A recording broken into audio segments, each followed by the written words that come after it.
Are you feeling homeless? Not homeless like a homeless person on the streets, but like when you were young and you cried, I just want to go home.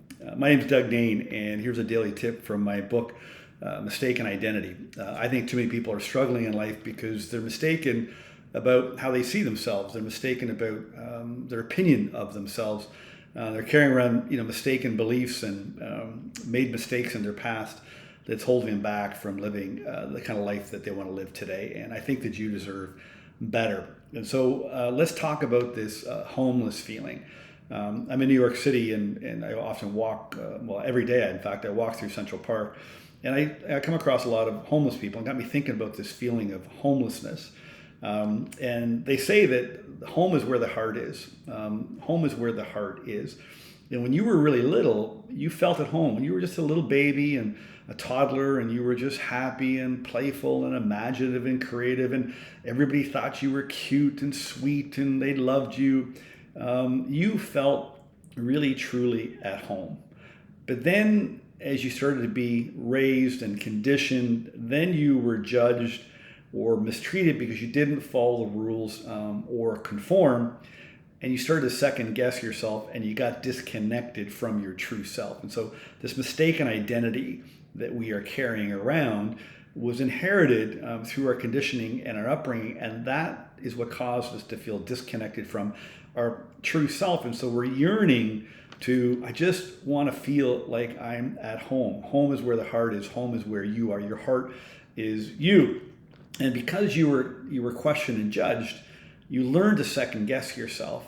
So you were second guessed because, if you were questioned about what you were doing, why are you doing that? Or why didn't you do this? Or all the questions, the crazy questions that we got. When you got those questions and then you got judged or punished because you weren't doing what you were supposed to do according to the adults, the parents and the teachers and family, etc., they judged you. They were questioning you, and so you started to question yourself, where you began to second guess yourself. And so we've just learned to second guess ourselves, and it's quite simply just something we've learned, and it's a behavior and a habit, and we can unlearn it, and we can stop doing that to ourselves. And then the other thing is with the bombardment of self-help and so-called personal development gurus, you're questioning yourself more than ever. Through the phone, through social media, through videos and different things, you're questioning yourself more than you've ever questioned yourself.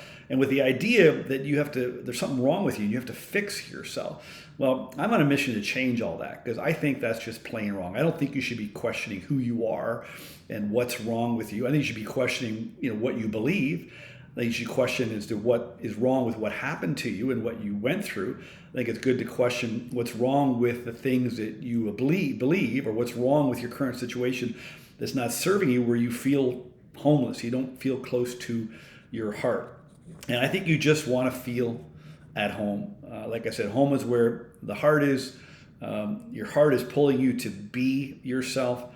And your mistaken identity has you convinced there's something wrong with you, and your mistaken identity is pulling you away from your true self. And so I think the key to feeling at home is by being ourselves. So stop asking what's wrong with you and start asking, what am I mistaken about?